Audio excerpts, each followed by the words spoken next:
నమస్తే. అందరూ ఎలా ఉన్నారు? బాగున్నారా? ఇప్పుడు ఒక చక్కని కథ మీకోసం.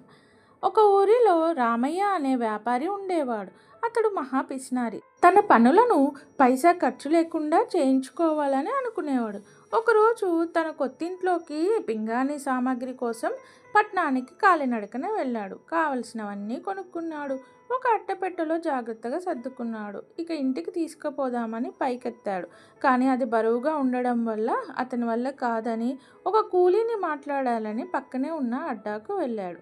ఒక వ్యక్తి దగ్గరికి వెళ్ళి, బాబు, ఈ అట్టపెట్టెను మా ఇంటి వరకు తీసుకురావాలి, డబ్బులు ఇవ్వను, కానీ నీకు ఉపయోగపడే 2 సలహాలు ఇస్తాను అన్నాడు. ఆ వ్యాపారిని కూలీవాడు ఎగాదిగా చూసి, చీ పోవయ్యా అన్నాడు. మరో వ్యక్తి కూడా అలాగే చీదరించుకున్నాడు.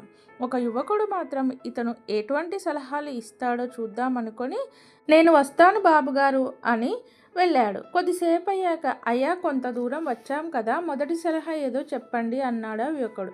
డబ్బుతో ఏ పనైనా జరిగిపోతుందని ఎవరైనా చెప్తే అస్సలు నమ్మకు, మంచితనంతోనూ కొన్ని అవుతాయి అన్నాడు. ఆ యువకుడు అయోమయంగా అనిపించింది. ఇంతలో ఇల్లు రావడం, పెట్టెను దింపమన్నాడు రామయ్య. రెండవ సలహా చెప్తేనే దింపుతాను అని చెప్పాడు యువకుడు. ఈ లోకంలో నీకంటే తెలివి తక్కువ వారు ఉన్నారని ఎవరైనా చెప్తే అస్సలు నమ్మకు అంటూ పెట్టెను దింపమన్నాడు వ్యాపారి.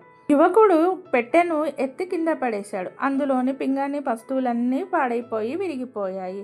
అయ్యో, కూలీ డబ్బులు మిగుల్చుకోవాలని అనుకుంటే అంతకంటే పెద్ద నష్టమే జరిగింది అనుకున్నాడు రామయ్య. ఈ కథలోని నీతి పిసినారితనంగా ఉండకూడదు, ఎవరి కష్టానికి తగిన ఫలితం వాళ్ళకి ఇవ్వాలి అని. కథ నచ్చితే ఒక లైక్ చేస్తారు కదూ.